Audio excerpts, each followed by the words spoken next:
Yeah. We got like 8 people sitting up there. Can you hear me? Yeah, I can hear you. Okay. All right. We're counting down. It just froze. 7, 6. Let me come out of there.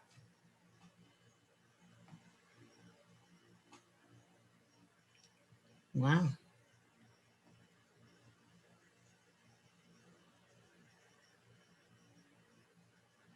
All right. You got us, Brandis? We lost Brandis. Yep. Yep, what? You got us? We live? You're live. We saying all this live. We saying all this live. Hey, Yeah. how y'all doing? You that. How y'all doing out there? The video wasn't up. How y'all doing out there, podcast world and Facebook Live? Say hi to you. Hi, everybody. Welcome. Welcome once again. This is episode whatever. 19. 19. He's so silly. Time flies when you're having fun. Yes, and he's having fun. All right, we got another one of our special guests with you this week. Special guest and a sweetie pie. Yeah. Tanya's going to read your bio, Elayne, and then we're going to get going. Okay, sounds good. All right then, listeners. Today we have Elayne Elliot. She is a public spaces coordinator for Detroit Riverfront Conservancy. Her responsibilities include fostering relationships for new program offerings, executing public programs, and assisting with volunteer services in conjunction with the programming team. Elayne is a graduate of Emory University in Atlanta, Georgia, and received her Bachelor's of Arts in Environmental Science. That sounds really good. Previously, Elayne worked in sustainability in higher education. Born and raised in Detroit, Elayne is proud and excited to further her career in her hometown. In her spare time, Elayne enjoys experimenting with new recipes after one too many reruns of Cake Wars. Yeah. I love it. Don't look like you gained any weight from it though, but it's all right. It's a careful balance. I understand All completely. Right. And once again, hello. Hi. I'm gonna say this real quick for those of you who've been watching us. Elayne's brother, Duran, was on a few weeks ago, engineer with Ford. So here she is, double trouble in the family. Yes. So as always, and I told you this while we were chit-chatting beforehand, we like to concentrate or talk a little bit about education. And you didn't put on your bio. What high school did you go to?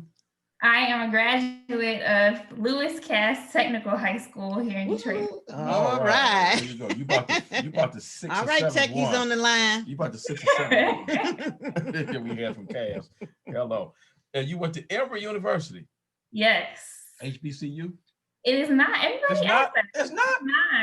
No, it's a small private liberal arts college that is in Atlanta. It has about 4,500, 5,000 undergrad students.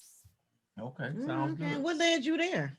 So first I was obsessed with going to school in Atlanta. That was like my thing when I got ready to go to school. And I was originally really interested in studying psychology, which is how I found, I guess there are a few things. One, I was a part of a national talent search program in high school that, I got accepted to as an 8th grader. And then they did a lot of test prep with me. So I took the ACT in the 8th grade. And then I was able to get training to help me improve my scores. Assistants like helping to write my college essays. They helped me, or they funded me to go to different programs for the gifted and talented. So Northwestern in Chicago has a program called Center for Talent Development. They paid for me to spend 2 summers there. So lots of things led me to Emory. That program had a requirement that we applied to at least 3 or 4 different schools that were on the Barron's list, which is a ranking of like academically rigorous schools. Right. And Emory was in Atlanta and it was on the list. So, I was all about going to school in Atlanta, and Emory had a really good psychology program. So that's, how I originally got there. Oh, wow.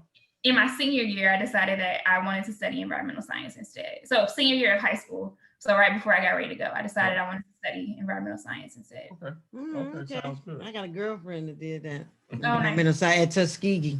Oh, cool. Nice. Yep, and she was out there testing water and dirt samples and all that for her. Yeah. Yeah. She just retired, but Nice. she has a niece following in her footsteps with you too. Nice. It's a good field to get into. Right. Mhm. Yeah, and I see on here that you worked in sustainability, right? Mhm. In higher education. What was that about? Yeah, so I'm really interested. I think the science is interesting, but I'm really interested in the way that people understand the science and how they understand their relationship to the environment. Like even if you live in urban areas, just because that was my connection. You know, I didn't grow up going to the forest. I was like, it was like a huge light bulb moment for me that I realized like my environment could also be like where I lived, even though I lived and I understood nature to be something that I experienced every day and not something I went to visit. Right. So I'm really interested in helping other people think about nature in that way. So I took a job at a small liberal arts college in Massachusetts called Williams College, and I was their sustainability coordinator. So I was working to help students understand different complex sustainability issues on campus, and then empowering them and guiding them through student-led projects to help them, you know, shift change in campus culture. Okay. Okay. All right. We had somebody else on there like that. Yeah. Yeah. Cool. Yeah. Okay. So you did that, and you decided that you want to come on back here to Detroit. Yes. And take care. So yeah, what was that? my job was great. Yeah. Go ahead. Oh, I was just gonna say my job was great, but living in, you know, a small town of like 5,000, I was 3.5 hours from Boston, 3.5 hours from New York City. So like really in the middle of nowhere. It just made me realize I cared a lot about where I lived, which was not something I thought I cared about before. Right. Okay. Not to mention that the town was slightly bigger than your high school. Exactly. Yeah. Right. Okay. So you came on home and you got with Detroit Riverfront Conservancy. How did that come about? Yeah, so I was looking for jobs. I really wanted to go somewhere where I knew people just after, you know, being so isolated in Williamstown. So I was looking in Detroit and Atlanta, and I ended up coming across a job with Detroit Riverfront Conservancy, which fit a lot of my interests in a lot of ways, but it was also something slightly different. And it was a scale that I was not used to working to, but really interested in like learning how to operate under. And so I ended up applying and getting the job, and I moved back. Maybe I want to say I started the job like 2 or 3 days before my birthday. So it was like I moved back on a Saturday maybe, and then I started work that Monday. Hey, look, speaking about not having to wait for a position. Right, because your mother and the rest of the family had to drive out there and get you, right? Yeah, so I had movers pack up my stuff and I had it shipped. So I had, you know, just a carloads worth of stuff, and my mom flew out there to meet me, and we drove back. Okay. All right. That's how you millennials do it. Have people pack up your stuff. Oh yeah, I am all about that.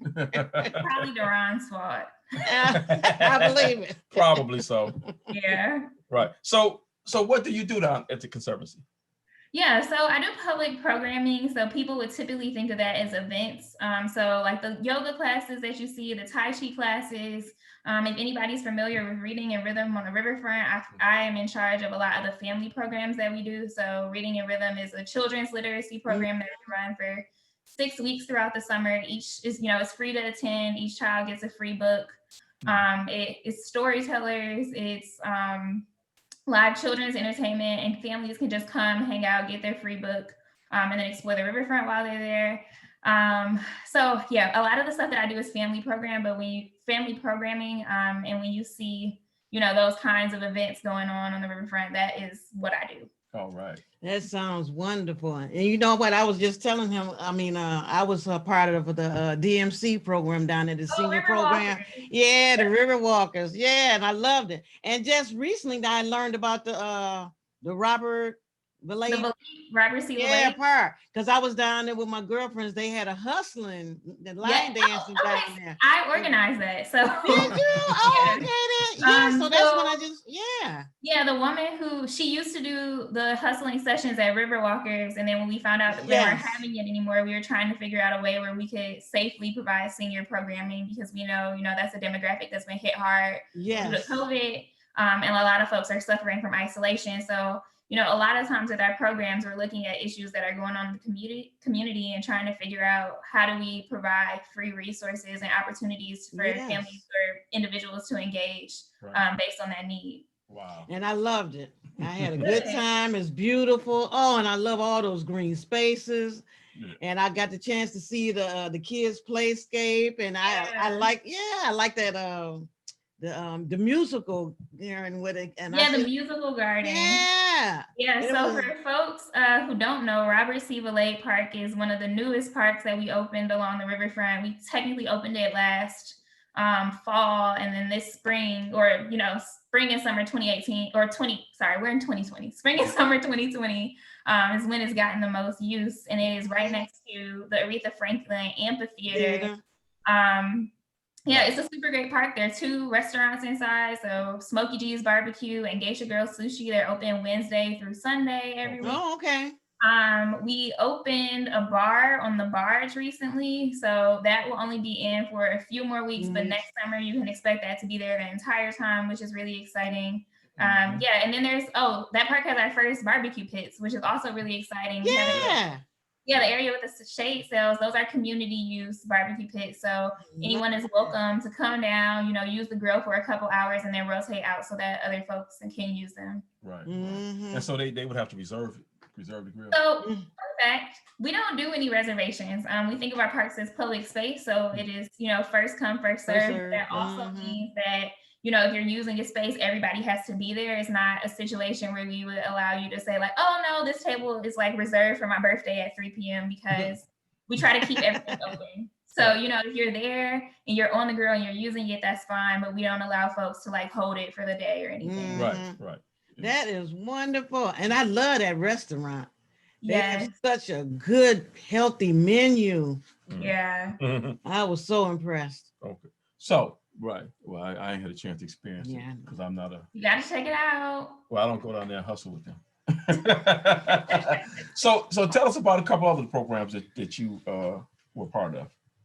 Yeah, so all of them. All of them. I mean, just, tell us, let the people know what's available. Because I know, as we were talking earlier, I wish I would thought to have you on while it was still hot. So we could have, people could have taken advantage of what was going on right now. So yeah, we definitely always have jam-packed summers. So I would encourage everybody to go to DetroitRiverfront.org and click the things to do tab. Our calendar is always there. It's updated to kind of let you know what we're up to and how to get involved. We host a weekly yoga and Tai Chi class each summer. And we're actually in the process of planning for winter now. So we have a few things coming up that I can talk about, and then a few more things that I would say keep your eyes to the website for, because they are coming and they're going to be amazing. The first, we have Rise Together on November 18th from 4:30 to 5:30 at Cullen Plaza. We really have been thinking about the way that people experience grief and loss during COVID, whether it be, the loss of a loved one, whether it's due to COVID-19 or just, during these times. Right. COVID has really impacted the way that people are able to grieve. But that also applies to folks who are, missing out on the opportunity to have a formal prom or missing out on their formal graduation. Like, we understand that those are true losses that people are processing in different ways. And so Rise Together is a monthly series that we hosted in September, October, our October one got moved because of rain, but September. And then we've done we're having 2 this month, and our next one is November 18th. Okay. And it involves music, meditation. It's really just a space for people to come and be, and we do it while the sun is setting, which is nice. So it ends up being like really peaceful and picturesque. And for folks who are concerned about the cold, we will have heaters. So don't worry about being cold. We try to make it comfortable for everyone. But I will say I went to the last one and it was really, really, peaceful to just be a part of it. Right. And the second thing that we're doing is a virtual program in partnership with Detroit Audubon Society. And they talk a lot about birding. So we're going to talk about the history of the riverfront and how it's really transformed from an industrial space to the public space that we all know and love today. Yes. And talk about the birding opportunities. Most folks don't know this, but the Detroit River is an internationally recognized bird migratory pathway. And so during the colder months in the fall, especially, you begin to see, birds migrating south, from Canada that you normally wouldn't see in the your backyard or in different parts of the city. Okay. So it ends up being like really interesting. So we'll be hosting that via Facebook. We'll stream it through Facebook and Zoom, and that is on November 19th at 10 a.m. Okay. Wow. Mm. That's cool. And So we so are on Facebook at Detroit Riverfront Conservancy, and Instagram at Detroit Riverfront. okay. Very good. Very good. I did sign up for the Detroit newsletter though. So. Okay, cool. What you got on your little thing? All the stuff that I stuffed about, except for because the DeQuinta Cut is one of my favorite. Do y'all deal with the DeQuinta Cut? Yep. So I guess I could just talk a little bit about what we manage. So we are a nonprofit, but we are responsible for maintaining, building, securing, activating the Detroit Riverwalk, the DeQuinta Cut, and that includes Robert C. Elayne Park, Gabriel Richard Park, which is right on the eastern side of the Belle Isle Bridge. We manage West Riverfront Park, which will become Ralph C. Wilson Jr. Centennial Park when it opens in 2023. Okay. Am I forgetting a park? Oh, and Cullen Plaza, which is the space that most folks are familiar with the carousel. Okay. Okay. Good. And so you got something about art. Oh, I was just talking about the public art that's on display. I'm just saying, do y'all give people to display art, or you just purchase it? Yeah, so we commission a piece each year for our annual fundraiser, and that's how we get the murals that you see. Some of the murals that are there are original to the space. So for folks who don't know, the DeQuinta Cut used to be like a place where folks who were learning how to graffiti, they would go practice there. Before they would do their real tags in different parts of the city. So some of the art that's there is, original from that time. And then other murals are commission pieces that we've commissioned over the years. Right. And then for folks who, let's say you're watching this and you are a muralist or you are an artist and you're trying to figure out how to get your public art on the riverfront, we are always looking for new artists. So you can send your email, or you can send an email to info@detroitriverfront.org. Okay. Yeah, because I love art, so that's why I was like, I wonder did they commission them to do this? Did they? Yeah. I love the art, but I love the DeQuinta Cut too because I love it. Because every time I go down, it seems like somebody then added another piece of graffiti to it. You know what I'm saying? Yeah. Well, that's good to know that there's space, or there was a space for people who want to do it but can do it legally. Yes. Yeah. One of the murals that we commissioned last year actually is by an artist named Southwest Freddie. And his mural is more of a graffiti style. It's one of the few pieces that we commissioned that's more graffiti style, and it pays homage to his mentor who actually taught him how to graffiti on the DeQuinta Cut. Okay. So it ends up being like a really nice story, and his piece is beautiful. Right. Yeah, just like I say, the DeQuinta Cut is one of my favorite spots. There's a lot of people's favorite spots. Yeah, because you walking at night too long ago. Yeah, we've been down a couple of times. We was walking the dog, and then I noticed that everybody was riding these segways now too. Yeah, the scooters, they are so popular. So they're geofenced, so you can't use them on certain parts of the Riverwalk. Okay. But there are other, the sidewalks, they're open there for folks to use because they go pretty fast, and in areas where it can be congested, it can become, kind of a hazard for folks if you aren't paying attention while you're walking or somebody's zipping by too fast. Right. You have to figure out, how to best handle that. Or doing like people tend to do, not being in the proper space. Because in some spots it's marked off as for walkers and others for bike riders and whatever, and people don't stay where they're supposed to stay. Yeah, they don't adhere to some of the yeah, that could be real ugly. So let me slide away from this for a minute. And what was it like at Emory? It was. What do you mean? Well, I mean, several things. One, I mean, educationally, yeah, it's a pretty good school. So what was going to school like there? And then you said you always want to go to school in Atlanta. What was that like? Yeah.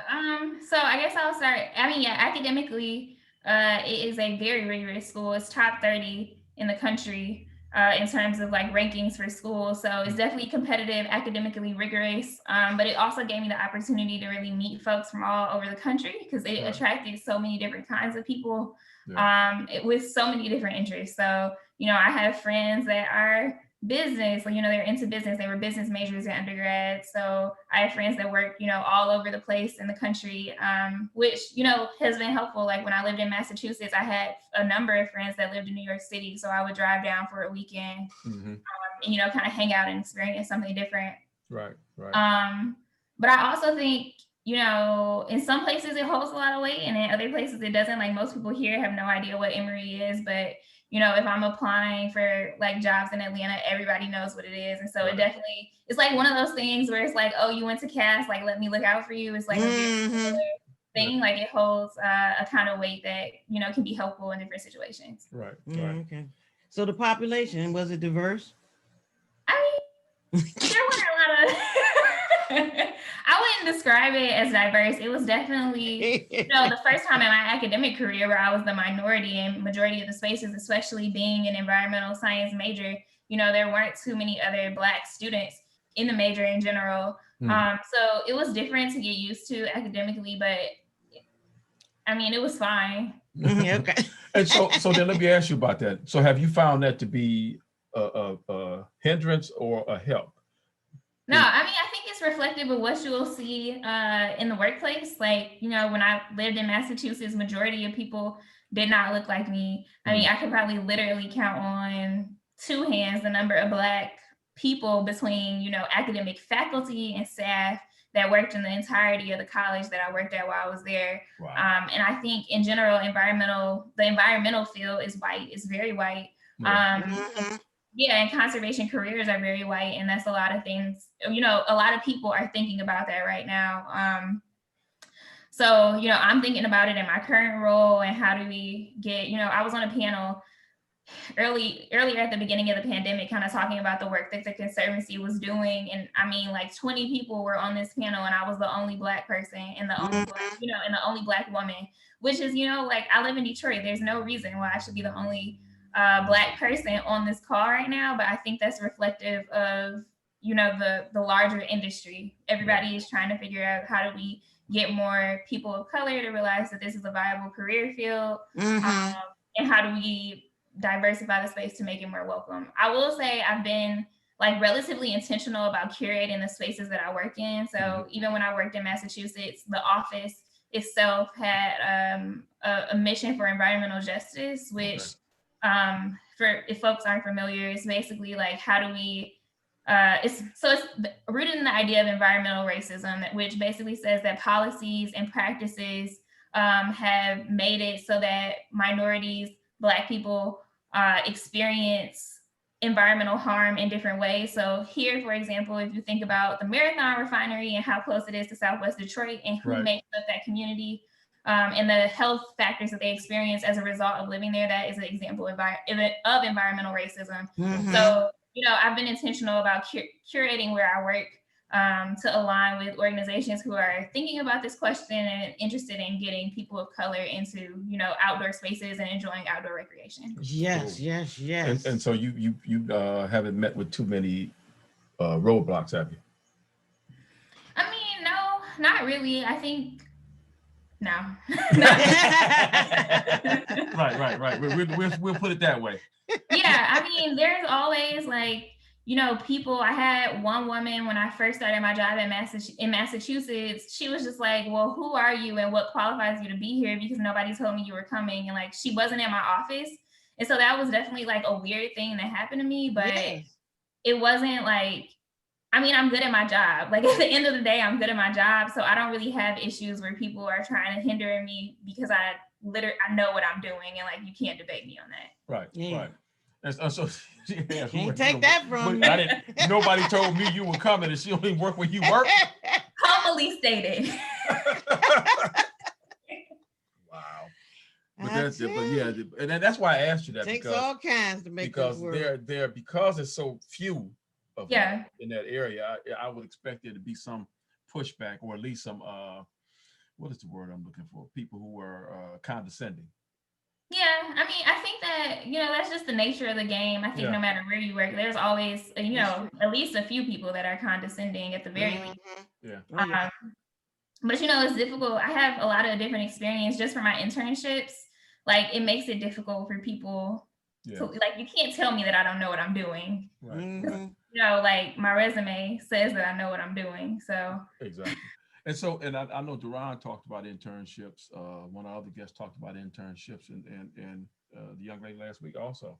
So, what was your experience with the internship? I know you said it helped, and it made the world of a difference. Like, my advice is, if you are in college, intern anywhere you can. I was fortunate. One of my first internships once I started college, was with National Wildlife Federation, which is, a larger environmental organization. And that really put me in contact with a lot of folks in Atlanta. My boss for that program is amazing. Like, I can still, email her and we still stay in touch today. So I would definitely say use your internships to build your network. Be really intentional about where you work. I've always worked, just because of the nature of my field, I've always worked at offices that are smaller, which I think has really worked in my favor because I've been able to like really craft relationships with my team and with the folks who manage me that have made like the world of a difference in, my career trajectory. It was really important for me to get a lot of skills, and my internships, I would say, have most certainly made me hireable. Like, I was very fortunate to have a job before I finished school. Yes. So, in my last few weeks, I already knew where I was going. And there were a lot of my classmates who didn't have that same experience because they hadn't had as many internships. So I would certainly say intern anywhere you can, any way you can, even if your GPA isn't what you think it should be for internships, apply anyway. And, let them tell you no. Don't tell yourself no before they tell you no. Don't count yourself out. Good advice. Right. Excellent advice. Because I know, and I'll say from my experience, that always let them tell you no. Yeah. Because you never know, before I retired, I was the president of my union, because I was a union steward. She submitted my name to like almost every opportunity came down the pike. And half of them, at least half of them, I knew when I looked at the qualifications, I was not qualified. But there was never a time that I got turned down. Nice. And I found out that once I got involved in it, that I could do it. It's just that on paper I couldn't, but actually doing it, I found out that I could. Yep. Yeah. So sometimes we scare ourselves away from stuff that we can do just because we don't know what it really entails. You're so right, because when at my job, I used to volunteer for everything. Yeah. So when everything came up, they was like, "Oh, she gonna volunteer. Get her to do it. Get her to do it." You know what I'm saying? And then, like you said, you're friendly. You can't turn me down. I'm friendly. Exactly. And you need some help. Why not try it? And a lot of times they write job descriptions to scare you off. That's true. And there's a statistic, like, women will only apply for jobs if they meet like all the requirements, but men, if they meet like 40% of the requirements, How they'll about go ahead that? and apply. And I feel like once I learned that, I definitely started looking at job descriptions differently. And throwing my name in the hat if I met, at least almost half of the qualifications, which I think served me well. Yeah. That sounds, oh girl, that's all right with me. I hear you on that tip. Right. So, and I know this is not your area, but I'm gonna ask you anyway. What is there a viewpoint on the neighborhood gardens from the Conservancy side? Because I know, like, they just opened up a apple orchard over on the west side. Yeah, what is it called? Like Detroit Farm and Cider, I think. Something like that. Yeah, I don't think the Conservancy has a stance on like community gardens or anything. I mean, we do host an annual rain barrel workshop with the Sierra Club that is usually in April. And that is, the intention of that is that folks will go home, they will install these rain barrels by connecting them to their gutter systems, and then reclaiming the water and using that to, water different plants or water different things. So we definitely, and conservation is one of our main programs that we kind of think of our programming in. So I don't see it being like divergent from our views, but it's not something that we explicitly have a stance on. Okay. So are there a lot of conservation projects other than just like the one you just mentioned, that you sponsor? Yeah, so I would actually argue that the construction of the riverfront itself is, is a conservation project. I don't know if folks remember, all I remember is the Riverwalk, but there was a time when it was like concrete silos, or it was a parking lot, or it was just like, it was fenced off along Atwater and you couldn't get to or see the water at all. And as a part of the Conservancy being able to build, we had to clean up the land. So It wasn't just like we could come and we can build the Riverwalk. We had to say, like, what is your plan for trapping the contaminated sediments? How will you make sure that you don't disturb the ecosystem by exposing these contaminants? How do you track them so that people are safe once they come down to visit? So I would argue that the construction of the Riverwalk itself has been one huge restoration project that really helped track the sediments that were there from, previous industries and make the Riverwalk accessible. But the birding stuff that we do with Detroit Audubon, that's a really good example of, helping people understand their environment. We have butterfly gardens planted at Gabriel Richard, which are stunning. Oh, yes, they are. Yeah, they're so beautiful. Yes. And then similarly with the DeQuinder Cut, if you ever see a before picture of the DeQuinder Cut, it was mostly like trees that had just grown over this what used to be a railroad. So it used to be a railroad. Right. And we opted to keep a lot of the brush along the side because in that time it became a safe haven for foxes. You sometimes see foxes on the DeQuinder Cut and different animals. It became a safe haven for them to migrate to different parts of the city down towards the river. And so we opted, sometimes people will be like, why isn't the landscaping on the hillside like more beautiful? But that's the reason why we opted to keep it more natural, to still provide a safe way for those animals to traverse.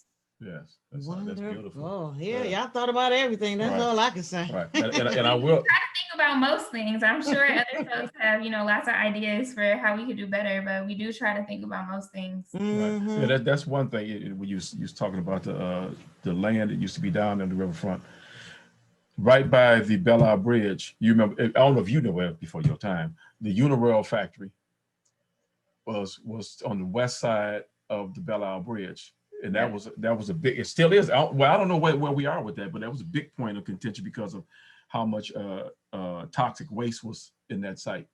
Yes, my father worked there. Oh, wow, I didn't know that. There is a lot of toxic waste, and we're actually in the process of controlling some of that so that we can build the Riverwalk at that part. So lots of folks have been asking, when is Unirail coming? I can confidently now say soon. It is coming soon. Once, the vision for the Riverwalk is 5.5 miles of consecutive trail. So once that part is done, we will almost be complete. And then once Wilson is done, we'll fully be complete with the initial vision for the Riverwalk, which is nice. Nice. It is nice. That sounds fantastic. And so with that, again, I know this is probably outside of what you do, but the DeQuinder Cut has that, it's a bike trail really. And I if I'm not mistaken, there were plans to extend it up past Mac North. Yes. So there is a larger vision for the DeQuinder Cut to be a connection point along a larger trail system. So we don't have anything in the works for that right now, but it is among the city of Detroit, there's a group called Detroit Greenways Coalition. There are lots of folks calling for a larger network of greenways that connect people throughout the city. And the idea is that one day it would connect down to the DeQuinder Cut. Nice. And so, well, I won't ask that question. Ask me offline. Yeah, we are offline because I don't want to put it on the spot. But so let's do this. We started late, so we got a few minutes more than what the clock says. Let me ask the question. Tell me something that you found out, you discovered it in your school life, your whatever, on your travels that your mother might not have prepared you for. Honestly, I'm going to have to steal Doron's answer on this. There is nothing, that my mom or my dad haven't prepared me for. I would say one thing that I learned from my dad that has been most helpful, and I think is probably why I haven't run into major roadblocks, is that, you know, everybody has something to learn. So he works in like heating, plumbing, cooling, electricity, and I've met so many different kinds of people through him. And I learned, you know, not to discount somebody and what they know based on what they do. So many of these people don't have, you know, the traditional credentials that you would assume, or that, you know, you think successful people have. And I really learned, you know, like people know a lot of stuff, and they might not necessarily have a formal degree, but, you know, in the school of life, they know things that can really help you navigate different spaces. And so I think just because of that exposure to so many different kinds of people, I've been able to handle like lots of different situations. Cool. Well, that's good. And you're right. What you said is so important, because so often in our society as it stands now, we discount people who don't have formalized education. And some of the smartest people you ever want to meet don't have formalized education. Don't have some of them didn't even graduate from high school. Yeah. More of them didn't graduate from college, and so they like myself. I don't have my degree yet, but I'm a genius. Yeah. And so yeah, it's good that we don't discount. Yeah, we don't discount people, put them in a box just because they don't fit some mold that we were given. So so that's good. So then let's do this. And that's good, because I was just telling somebody last night that a lot of times, depending on the guy I talked to today, depending on your age, is an example of how much your mother or father was able to put into you, because they have access to so much more information, and things are wide open for everybody. So parents today have opportunity to instill in their children much more stuff than our parents may have. So that's good. So you say you like to experiment. I'm holding your thing up. Experimenting with new recipes. After watching one too many reruns of Cake Wars, what's going on? I'm obsessed. You know, I grew up with my mom baking, and, you know, my grandmother wasn't baking, or my maternal grandmother wasn't baking by the time that I was old enough to remember, but it was also something that she really liked to do. And so when I grew up, there were always baked goods in the house, whether it was cookies or cakes. It was just something that was always around. And I learned how to bake before I learned how to cook. And even now, I prefer to bake more than I prefer to cook. I think everybody in our family does. Yeah. Yeah, we are very much so like about the baked goods in this family. So yeah, I like to try. I think if you've ever seen Cake Wars, like they'll give them like random ingredients, like it's so great. It makes you wonder, like, what can I do that is like new and wonky and different? And like, can I pull it off if I'm like, let's pretend to be on Cake Wars, and can I do it? I know. And so what was your biggest success with that? I will tell you my biggest failure, because I am still trying to figure out how to make this work. I had the idea. I'm obsessed with rock and rye Faygo. I think it is so delicious. And I really want to figure out how to make it a pound cake, because I feel like it would be a really good pound cake.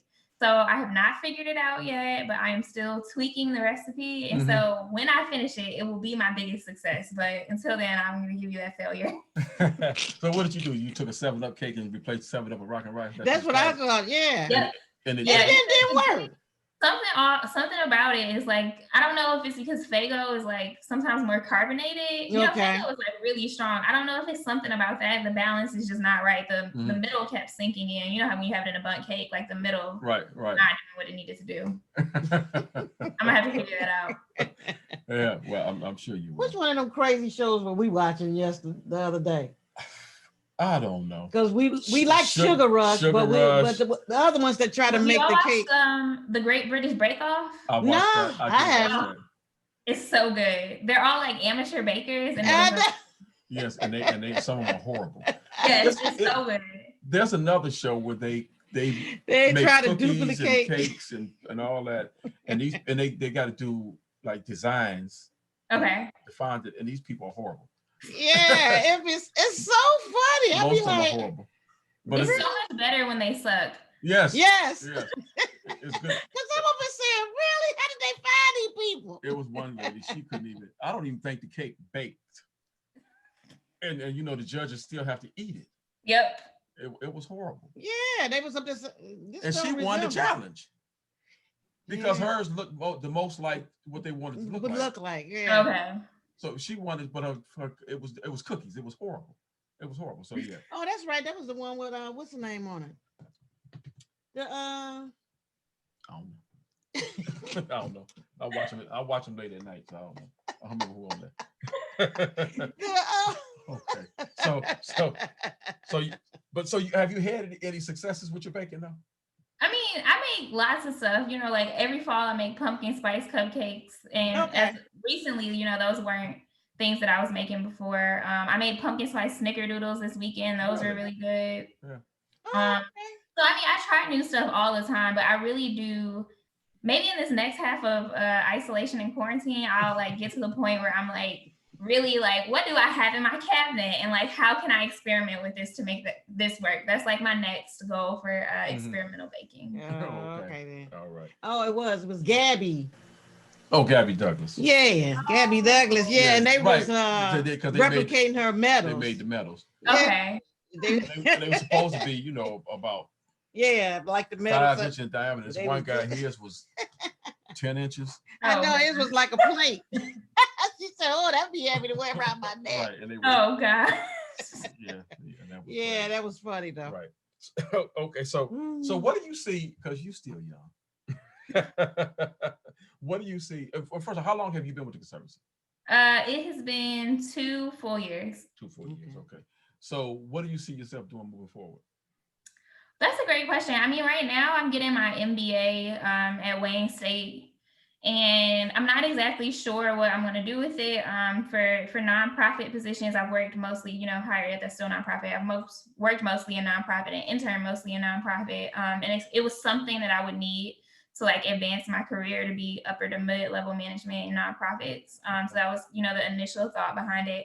But I'm also doing in my current role a lot of data analysis, because that kind of informs, like, you know, just paying attention to the way that people use our spaces, and letting that be kind of a guide for opportunities for programming that we might be missing, which has been interesting. And, you know, measuring metrics and trying to figure out how we determine success for our programs, especially in COVID, now that, you know, attendance can't be the factor anymore because we're no longer aiming for crowds. You know, normally the summer program that I run, we see 5,000 kids. This year we saw, you know, a fifth of that because we had to do what we needed to do to keep people safe.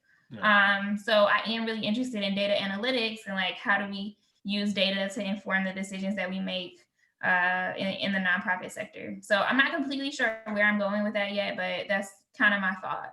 Right. Okay. Well, but there is room for that the way you are now, though, right?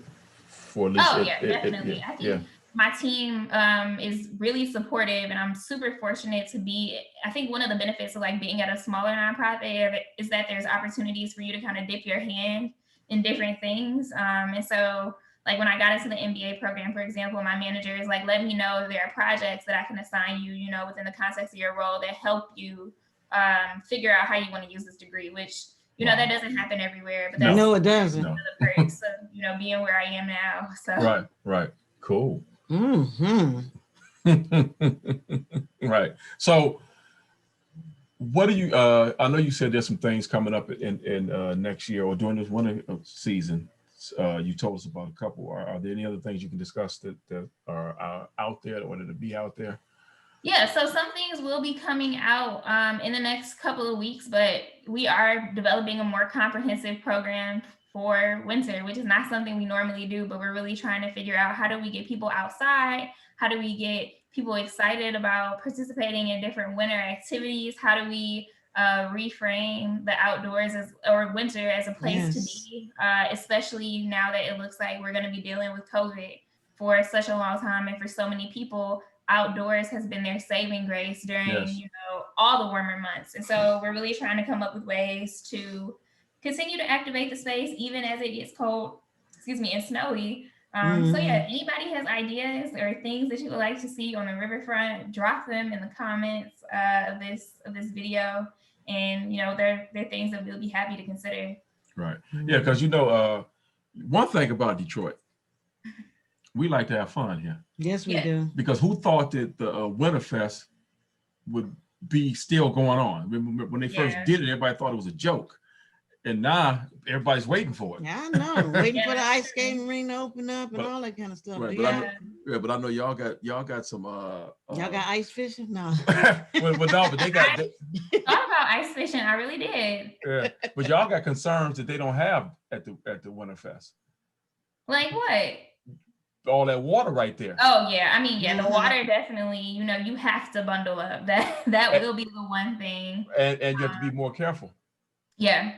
And it's windy. So, those are definitely challenges that we always deal with, whether it's summer, winter, wind is always right. But I'm sure you can come up with some stuff that, maybe in that area where the sand volleyball is, beach volleyball in that area, some stuff that could be done. We have some ideas. I think I am biased, but I do that people will be pleasantly surprised, and I think that they'll enjoy them, once they come out. But they should really be coming like in the next couple of weeks. So y'all, I'm gonna be on the lookout to find out what is happening. Okay, great, wonderful. Because I think that people, after so many years of feeling excluded from what's happening downtown, people are starting to feel more included. Yes. And especially since we know they want us down there.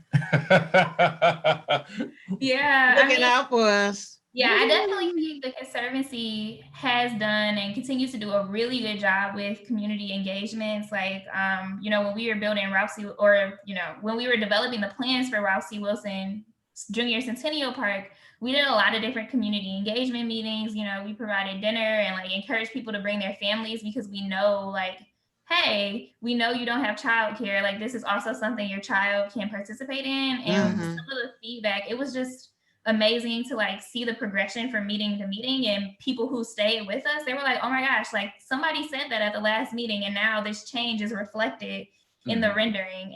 But I think one of the things that the Riverfront has been really successful in doing is encouraging people to be involved in curating the spaces from beginning to end, and really seeing the community engagement process through. I think we can, with anything, you can always do a better job of, getting the word out.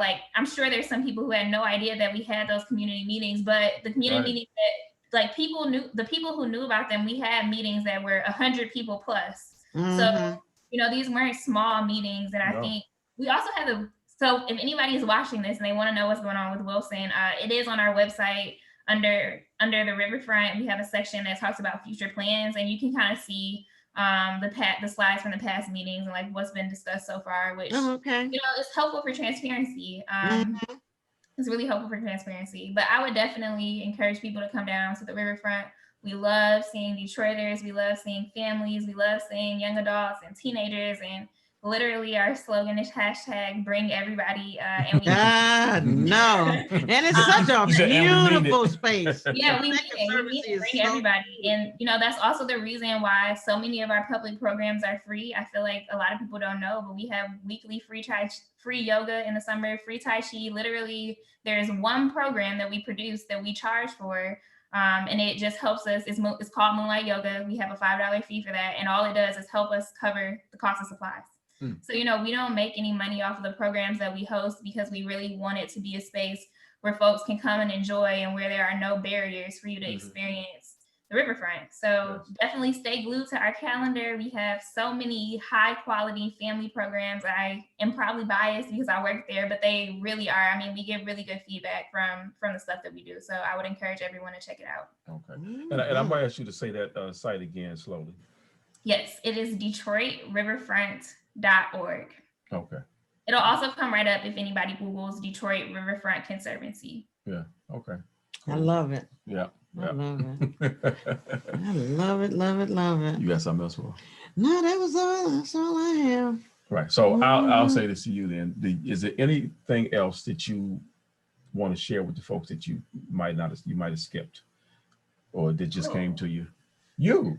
I don't know. Nothing is immediately coming to mind. I guess if anybody is watching this and they know young people who are interested in conservation or environmental careers, don't hesitate to reach out. Yes. I'm always a resource for young folks who are trying to learn more about this field or trying to figure out how to turn it into something that is a career and a sustainable career. So yeah, if you know anybody, feel free to reach out via Facebook. I'm always available. And yeah. Okay. And yeah, you're the third Black woman that I know of in environmental science. So Yeah, see, and that is, that's amazing, because I remember a time when I was just trying to figure out, like, who do I even know, and like how do I do this? And there are a few of us that are, young and in the Detroit area working in this field, and we, keep in touch with each other and try to figure out ways to support each other pretty regularly, which has been wonderful. really nice. Right. That's what I like about you millennials. I tell you. Right. Yeah. Always making something happen. Yes. Right. Yes. So we look forward to this big thing that's about to come in the coming weeks, and definitely look forward to what's going to be happening next summer as well. Because with this stuff that's going on now, we gonna need some kind of serious release where we can be safe and not have to worry about getting sick. Yes. Yeah, we are. Yeah. So listen, we appreciate you being on here. We appreciate you keeping us up to date on what's happening. Yes, very informative. Yeah. I'm telling you. And we asked Ron last week. Did we ask him last time? You ready to start another family reunion committee? Yeah, it's like I want to start it, but it's also like, are we going to be clear enough to convene, in 2021, or it might be 2022. So yeah, I am ready. It was weird to not, see everybody. So I am looking forward to the time when we can get together and it's, safe for us to do so. Right. We may have to do it this year. Do it here again next year. Yeah. Yeah. Just plan for that, and then we can do what we was going to do this year and next year. I mean, exactly. year after next. Year after next. In 2022 with the real plan. Yeah. We enjoyed you, Elayne. We really did. Did. Very informative. Thank you for having me. No you're not shy, girl. You got it all out there. Can't afford to be shy. No. No. Can't afford to be shy. Not in this family. Nope. No. It gets you nowhere. Well, the next time you come up with one of them fantastic recipes. Okay. What you wanted to show it? I'm gonna say let me know. We'll see. I'll have it in the family group. Right. Yeah, I'm interested in that rock and rye cake. Yeah, once I figure it out, I'll let you know. Okay, that pumpkin spice thing, I don't know about that. It's good. Don't discount the pumpkin spice. Okay, well, with the snickerdoodles, I tell you what. The next time you make some, let me know. Okay, I got you. Yeah, because I love me some snickerdoodles. Yes, he does. All right. All right then, Elayne. Thank you so much. All right. You take care. You too. Bye. Bye. Love you too. Oh my goodness, that was great. Mm-hmm. All such right. a sweetie. And that's called a wrap. Mm-hmm.